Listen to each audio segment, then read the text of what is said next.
গুরুত্বপূর্ণ কথা, সেটা হচ্ছে ধর্ম এবং চেতনার ব্যবসা আর চলবে না। সালাউদ্দিন আহমেদ।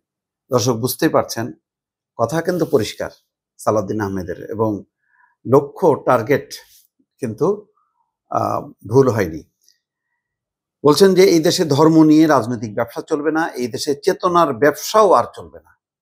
কুমিল্লার বিএনপির কাউন্সিলে দেয়া বক্তব্যে তিনি এই কথা বলছেন যারা জান্নাতের টিকিট বিক্রি করছে তারা ধর্ম ব্যবসায়ী। এই দেশে ধর্ম নিয়ে রাজনৈতিক ব্যবসা চলবে না। ৭১-এ চেতনার ব্যবসা করতে করতে শেখ হাসিনা শেষ পর্যন্ত দিল্লিতে আশ্রয় নিয়েছেন। ওটা হলো চেতনার ব্যবসা। আর আমরা বলি শেখ হাসিনার রাজনীতির মৃত্যু হয়েছে ঢাকায় আর দাফন হয়েছে দিল্লিতে। জুলাই চেতনা যেন কেউ বিক্রি করতে না পারে, সেটাও তিনি বলছেন।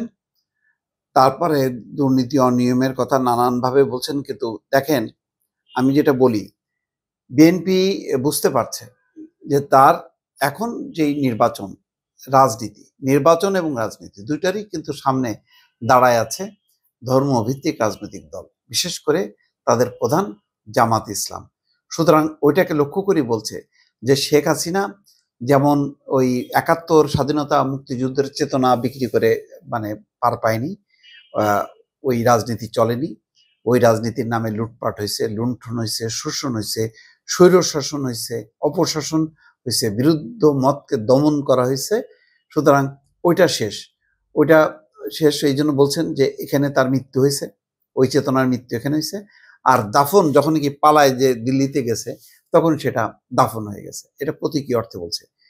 সামনে এখন জামাত এমন একটা তারা দর্শন সামনে আনছে যে দাঁড়িপাল্লায় ভোট দেওয়া মানে হচ্ছে মানে আল্লাহর সোয়াব পাওয়া, দোয়া পাওয়া, এসব নানান রকম যে কথাবার্তাগুলি ধর্মপ্রাণ সাধারণ মানুষকে দোলা দেয় ধর্ম, সেই ধর্মকে আঁকড়ে ধরে তারা এগোতে চাচ্ছে। এটা হলো বিএনপির বক্তব্য। সেই কারণে বলছে যে বাংলাদেশে এখানে ধর্ম রাজনীতি চলবে না, ধর্মের চেতনা বিক্রি করা যাবে না। এটা ইসলামী আন্দোলনও একই পথে আছে, অন্যান্য যারা আছে তারাও আছে।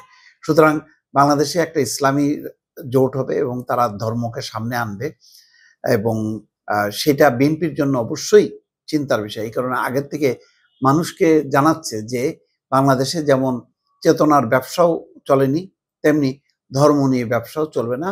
মানুষ অনেক সচেতন, মানুষ আর এই ট্র্যাপে পা দেবে না। এই কারণে দেখেন সাম্প্রতিক সময় বিএনপির অনেক নেতা তারা কিন্তু খুব জোরালোভাবে বলছে। এমনকি শহীদুদ্দিন চৌধুরী তার নিজের নির্বাচনী এলাকায় কিন্তু বলছে যে জামাত এবং ইসলামী আন্দোলন এরা হচ্ছে জাতীয় বেঈমান। জামাত ৮৬ সালে আওয়ামী লীগের সঙ্গে আতাত করে এরশাদের অধীনে নির্বাচনে গেছে, আর হচ্ছে চরমোনাই পীর ১৪-১৮-তে তারা নির্বাচন করছে, ২৪-ও নির্বাচন করছে, এবং মানে মেয়র নির্বাচন পর্যন্ত তারা করছে, এবং এই হাত পাখাটা করে তারা এক ধরনের শেখ হাসিনার নির্বাচনের বৈধতা দিছে। সুতরাং দুইটা দলকেই তারা বেঈমান বলছেন, অর্থাৎ তীব্রতা কিন্তু বাড়াচ্ছে। এবং আগামীতে যখন নাকি পূর্ণমাত্রায় নির্বাচনী রাজনীতি শুরু হবে, তখন কিন্তু দেখবেন যে এই পাল্টাপাল্টি বক্তব্য কিন্তু খুব তীব্র হবে। ইসলামী আন্দোলন বলছে ৫ বার চ্যাম্পিয়ন হয়েছে, ৪ বার হয়েছে বিএনপির সময় দুর্নীতিতে, ১ বার হয়েছে আওয়ামী লীগের সময়। এটাও কিন্তু তারা আনছে, অর্থাৎ দুর্নীতি, দখলবাজ, জুলুম, এই সমস্ত কথাগুলো আনার চেষ্টা করা হবে বিএনপির বিরুদ্ধে। আর বিএনপি ওই যে বলবে চেতনাও বিক্রি করা যাবে না, ধর্ম নিয়ে রাজনীতি সেটাও করা যাবে না।